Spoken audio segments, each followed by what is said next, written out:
and it's just my sister and me, and she's younger. So I'm the one who heard all the stories, and people have been telling me for years I should document some of this. So I'm thrilled. Thank you for doing this. And I'm sorry it's very noisy. So It's okay. Tell me if you need me to speak up. First of all, your name and where you're from. So my name is Michelle Blechman. I'm from Deerfield, Illinois. And I'm curious about what you personally remember about your grandmother and how you came to know about her connection to Israel. I was very close with both my grandmothers. My father's mother, I got to know particularly well my junior year, which I spent at Hebrew University, and she lived in Haifa. And I spent every other weekend with her, and I got her to tell me as many stories as she could remember. And I didn't record them, but I recall them pretty clearly. And to me, it was always fascinating that she had lived through so much interesting and tumultuous history. So tell me one of your favorite stories about her. She and my grandfather were both ardent Zionists living in Berlin. She worked for the Jüdische Verlag, which was the main Jewish publisher in Berlin, and met all kinds of people. Martin Buber was one she mentioned. And in 1932, her boss took her to the World Zionist Congress, which was in Prague. And she told me they were wrestling with a very thorny issue.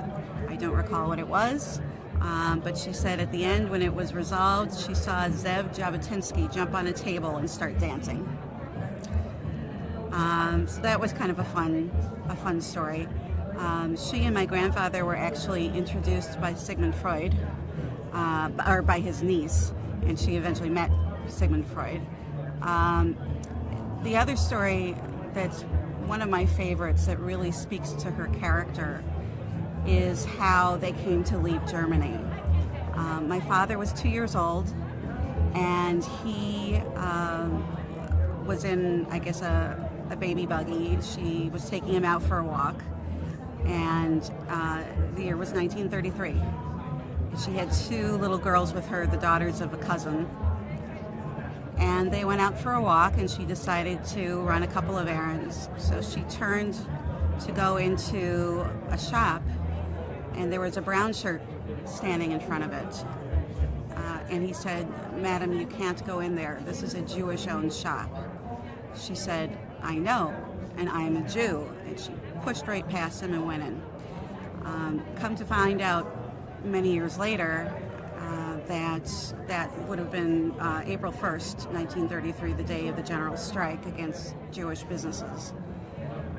Anyway, she was so incensed at what had happened that later that evening, when the family got together and she gave the little girls back to their parents, she told them very indignantly what had occurred, and was shocked that the rest of the family said, "You shouldn't do that, don't make waves, how could you dare question this man," and especially with the children there. But that was the impetus for her and my grandfather deciding to leave Germany. And of course, when they announced that, the family thought they were insane, and particularly when they said, "And we're going to Palestine," because that was sort of unthinkable.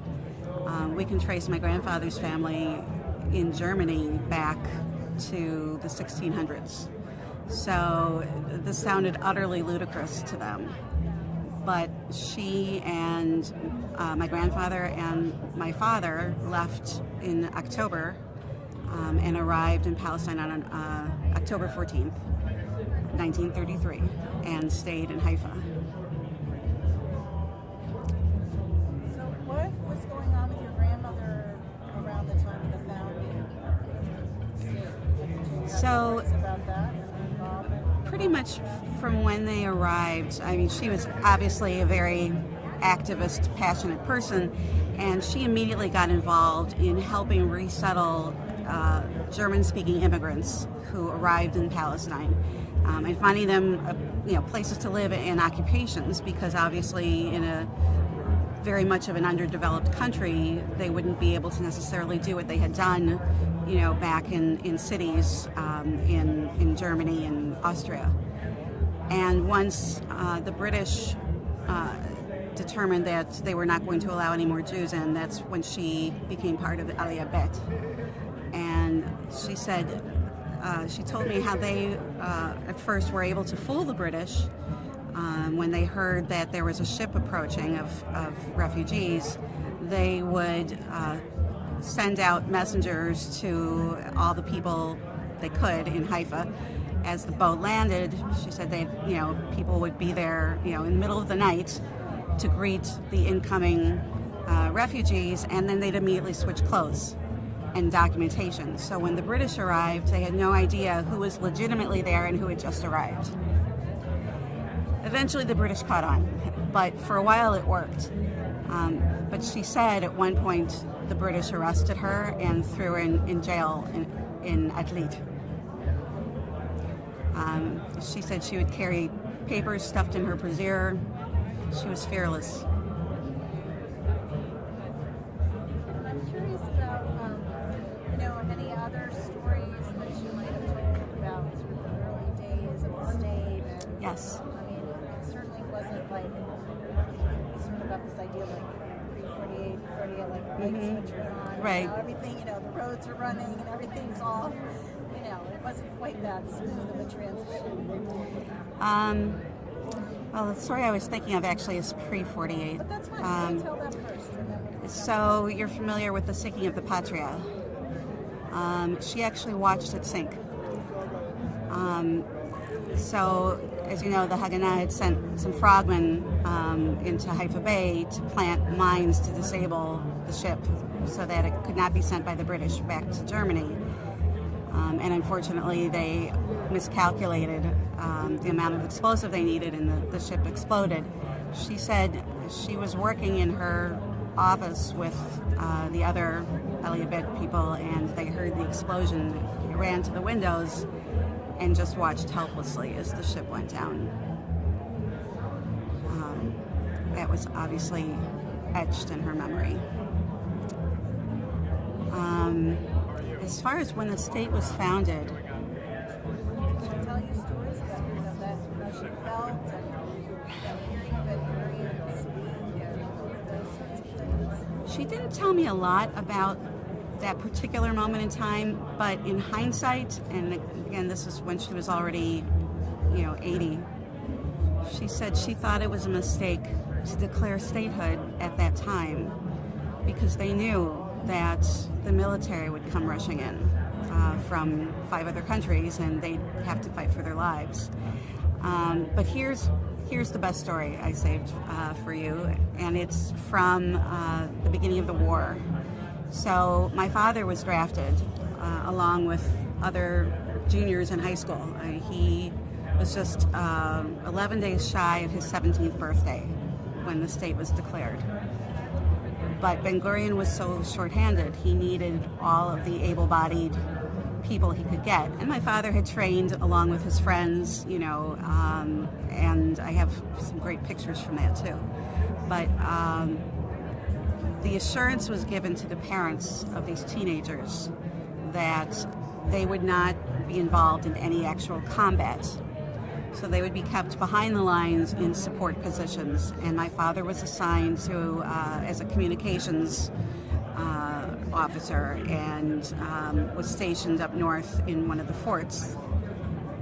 Well, he came home one weekend and informed my grandmother that the word was going around that these children, these teenagers, were going to be sent into battle after all.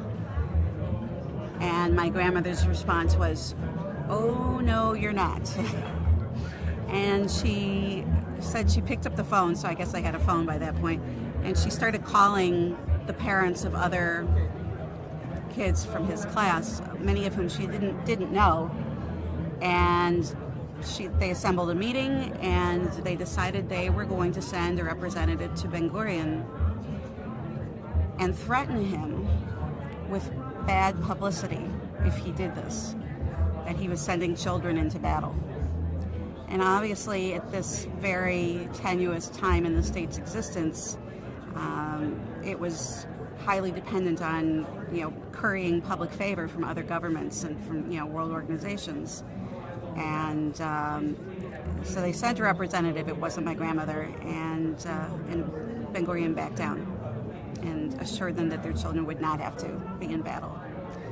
So that was my grandmother.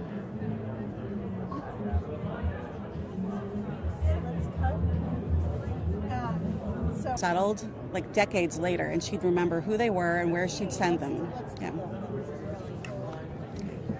So tell me a little bit about your grandmother's involvement in resettlement and explain a little context. Right. So if you show up in essentially an undeveloped country and you come from a highly developed country, you're not necessarily going to be able to do the same job that you had before. My grandfather, for example, was a carpenter's apprentice in Berlin, but there wasn't a lot of call for fine carpentry, so he became a volunteer firefighter. My grandmother did was she helped immigrants from Germany and other German-speaking countries to find a job, to find a place to live. Maybe it was assignment to a kibbutz, and maybe it was,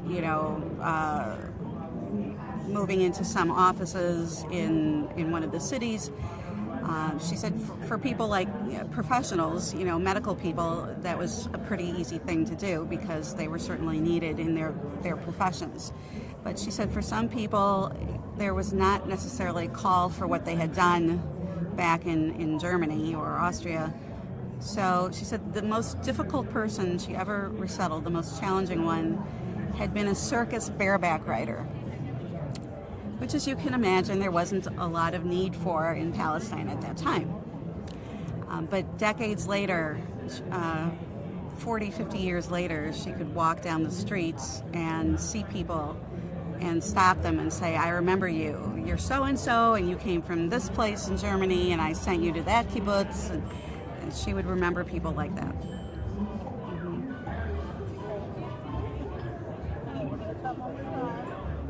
Now I'm just going to ask you some more Sure. questions. Do you want me to have my name tag on? I took it off. Oh, okay. We'll take a picture of it after. Okay.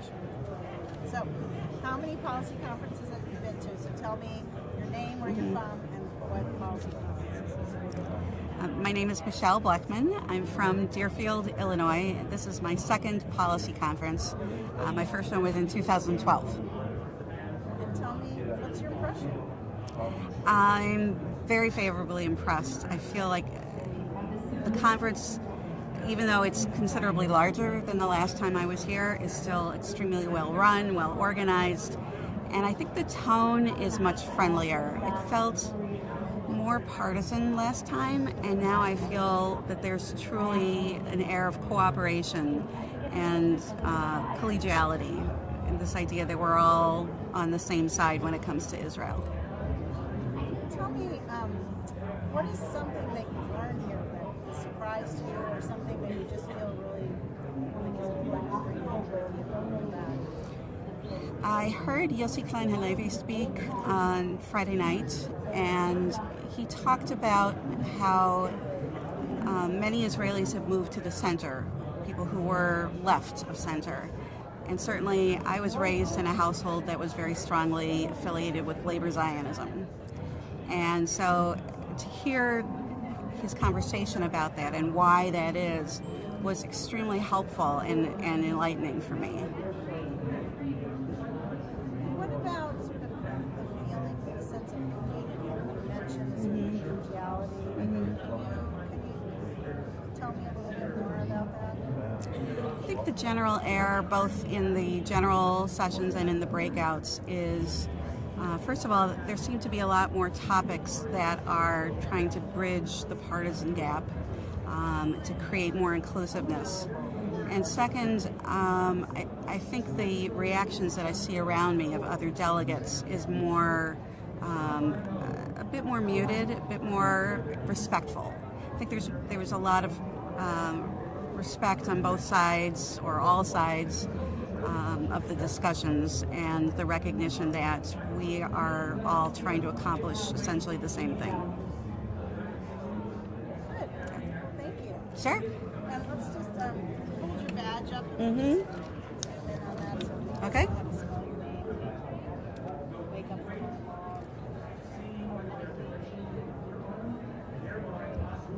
Okay. Wonderful. yeah, terrific. What a great Chicago, they have a hot